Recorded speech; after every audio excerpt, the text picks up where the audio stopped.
My name is Grace. I'm 32 years old. I divorced my ex-husband due to his infidelity 3 years ago, but I recently just got remarried. Thanks to my current husband, I'm living happily every day. However, because these days are so blissful, sometimes I can't help but recall the painful memories from the past. My ex-husband was emotionally abusive and treated me like a housemaid. Despite being tired from my own job, he dumped all the housework on me. If there was even a piece of trash on the floor, he'd yell at me. He wouldn't be satisfied unless there were at least 5 dishes for dinner. And if I were to ever serve him any less, he'd leave his food untouched. I'll never forget the time he got mad at me for serving him prepped meals. And then he'd munch on potato chips. Of course, cleaning up the crumbs he dropped on the floor was also my job. Even when I protested, "What's the point of a wife who doesn't do housework?" He'd just sneer. He kept on uttering words that belittled me, gradually eroding my self-esteem. Before we got married, he wasn't like this at all. Around the time I was fed up with this life, my ex-husband demanded a divorce. He had a mistress. He was cheating on me. He wouldn't tell me who the other person was, and I didn't care. That's how exhausted I was. Fine, but in exchange, I'll take alimony. By getting him to pay the amount of alimony I proposed, I closed the curtains on my short 2-year marriage. I wonder how Nancy is doing. As I was packing up to move, I paused and mused out loud. Nancy is my best friend since high school. After the divorce, she listened to me and encouraged me a lot. Once I move, I think I'll invite Nancy for some coffee. I haven't even had the chance to tell her about my remarriage because I was so busy with preparations and paperwork. With the move coinciding with the registration of my new marriage, only my close family knows about my remarriage. I owe a lot to Nancy, so I have to properly inform her. I should think about these pleasant things, not the painful ones. Changing my mood, I started humming a tune and resumed packing. 2 months after moving, I was enjoying my afternoon tea while browsing a magazine. Now that I've settled into my new job and gotten used to the area, I've started thinking seriously about meeting up with Nancy. Just looking for recommended restaurants and cafes is fun. First, I need to get in touch and check our schedules. It's been quite some time since we last met, and I was secretly feeling nervous. Just as I was about to grab my phone to send Nancy a text, the doorbell rang. Since I had just moved in and didn't know anyone, I figured it must be someone soliciting something. But when I checked the door, there was a police officer. I tilted my head, wondering if there was some sort of incident, and opened the front door. "There have been multiple reports that you've been stalking a certain man. Do you have any idea about this?" Caught off guard by the unexpected visitor, I was at a loss for words. Apparently, almost every day, the man received letters crammed with the words, "I love you," among other annoyances hinting at a romantic pursuit. I had just moved into this neighborhood and suggested it could be a case of mistaken identity, but it seems I have no choice but to verify it, as the complainant has specifically named me as the perpetrator. I tried asking who the complainant was, but the officer could only apologize and bow his head. "I'm sorry, we've received several complaints, and I just came to confirm, so I can't disclose the complainant's name yet," he said. I was perplexed, but I understood that this was the officer's job. I had to reassure myself. Anyway, I've done nothing wrong, so I need to stand my ground. Finally that day, they seemed to understand that I had just moved here and said, "We will come again to report if we find out anything," before the officers left. After that, I dove into my bed in the bedroom. I fluttered my legs and pressed my face into the pillow, groaning. The fact that someone had named me was creepy, and an indescribable discomfort enveloped me. As I was wondering why and how this could have happened, I noticed the sun had already begun to set. I had planned to call Nancy, but I was in no mood anymore. I let out a heavy sigh and forced myself to get up to take in the laundry. I was deep in thought about what had happened the day before. After the police left, I discussed it with my husband when he came home, and he cheered me up, saying it must be some sort of misunderstanding. Thanks to him, I was able to regain some energy, but when my husband went to work and I was left alone, my melancholy mood came back. Just then, my phone rang, and an unfamiliar number was displayed on the screen. I could have ignored it, but I had a bad feeling, so I answered the call. "Grace, it's been a while." a familiar voice said, and I held my breath. It was my ex-husband, Ray. Ray seemed to laugh at my silence. I heard you still haven't admitted to stalking me. I'm disgusted by the police, even though I told them to investigate thoroughly, he said. At that moment, I realized that the incident the day before was caused by my ex-husband. So you are the one who made that strange complaint to the police? I asked, to which my husband affirmed, yes. You moved close to me because you still have feelings for me, right? Everyone around me is surprised by this too, he continued, misunderstanding the situation. My ex-husband, Ray, always overflowing with an odd sense of confidence, irritates me more than he knows. I can just tell he's smirking on the other end of the phone. It seemed like he had told everyone around him that his ex-wife was stalking him. Me? Stalking my ex-husband? That's ridiculous. The painful memories from the past came flooding back, and even though I tried to maintain my composure, I could feel my blood boiling. It's been 3 years now. What are you talking about? Besides, I'm remarried. I responded strongly, but my ex-husband just laughed as if he didn't believe me. If the police can't settle this, then we have to do it ourselves, he said, suggesting a face-to-face meeting. The place he chose was a diner. Fine, I have nothing to hide, I finally agreed. Angry as I was, I responded to the call and headed to the local diner. In retrospect, I admit that it was rather thoughtless of me. Upon arriving at the diner, I found my ex-husband Ray waiting at the entrance. He was different from the old days. Dressed in a suit even I could tell was of good quality. Grace, have you gotten prettier somehow? His scent, a fragrance of cologne, wafted from him as he studied me intently. Don't even, I retorted, frowning, to which Ray simply shrugged his shoulders. Same old Grace, still lacking in charm, he remarked. I swallowed a retort and trailed behind Ray.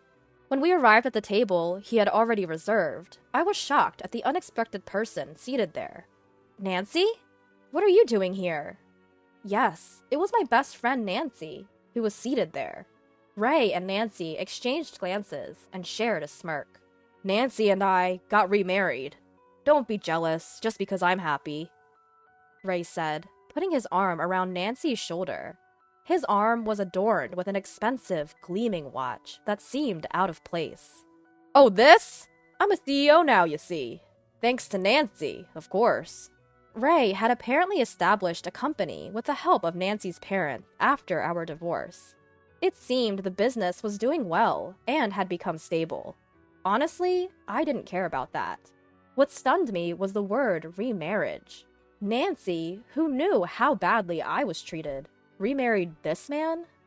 Seeing my confusion, Nancy cheerfully said, When you invited me to your wedding, I was so surprised. Such a wonderful man like Ray with you?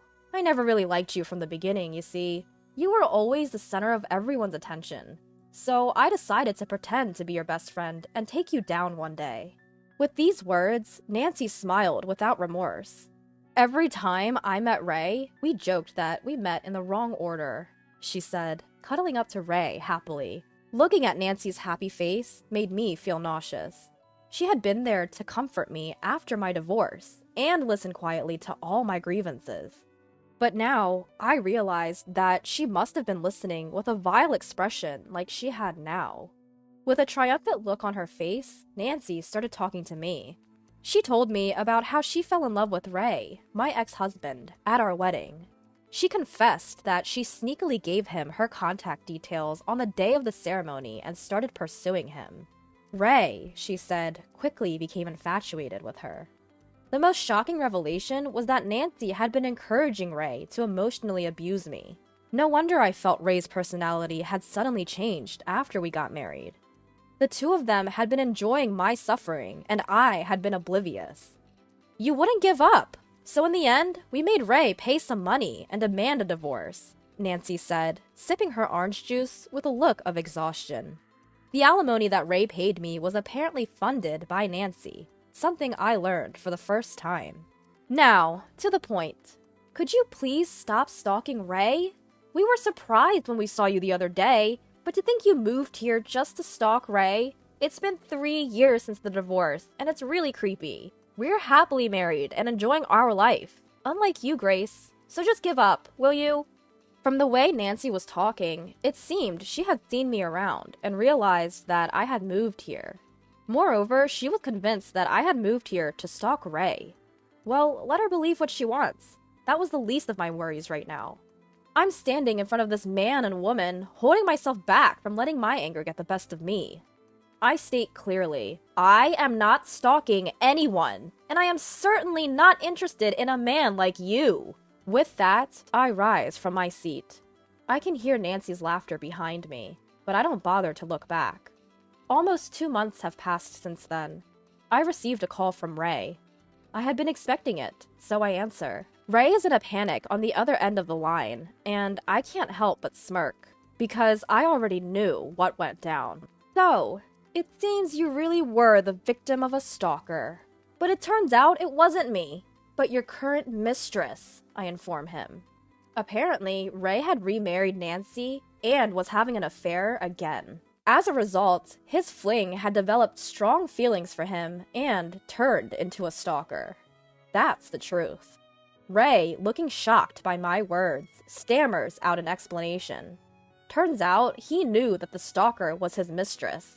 But if Nancy found out and they divorced, he'd lose the support of her parents. He overheard Nancy saying that I had moved into the area and decided to frame me as the stalker to deceive her. According to him, it was Nancy's idea to name me as the stalker to the police and to call me to the diner. Lies built on lies, leading to this situation. It's so typical of Ray.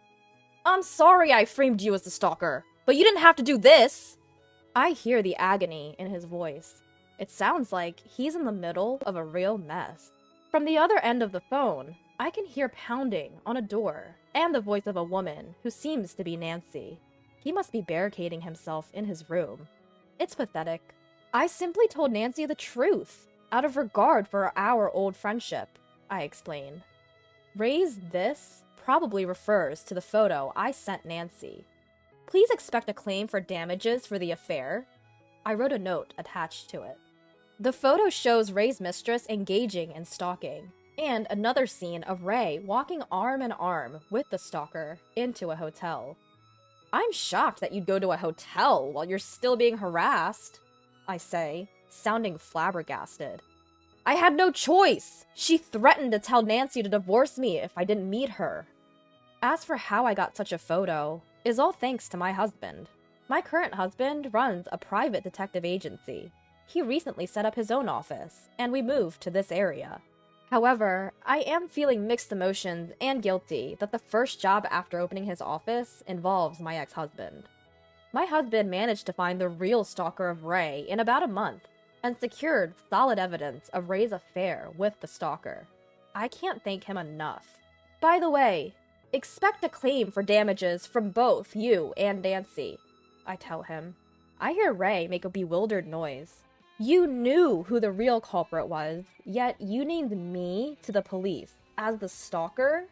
And on top of that, you spread rumors about it. Just how low can you go?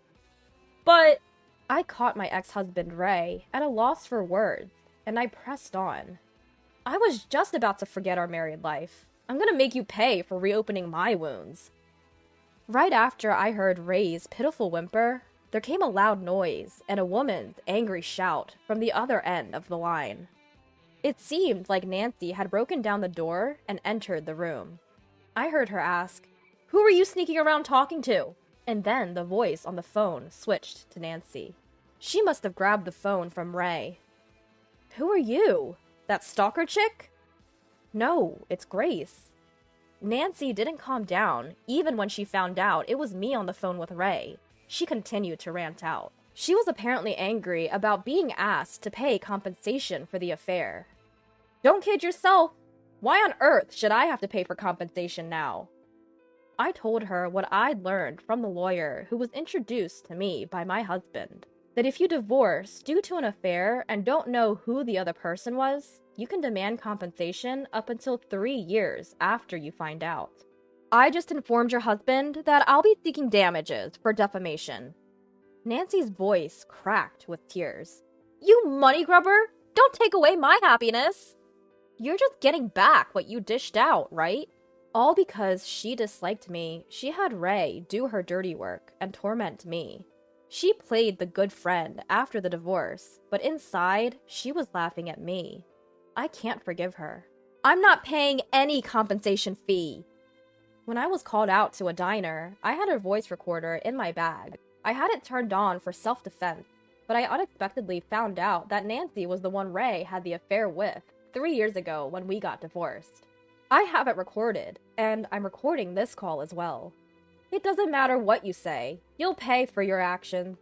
If necessary, I intend to use this recording as evidence and make Nancy and Ray pay. There's a business card from a lawyer in the photos I sent you, right? From now on, please contact me through that lawyer. I hang up the phone without listening to Nancy's rebuttal. With the sound of the call ending, I finally felt like I was able to put the divorce 3 years ago behind me. Thanks to the lawyer my husband introduced, I was able to get Ray and Nancy to pay most of the compensation amount I demanded.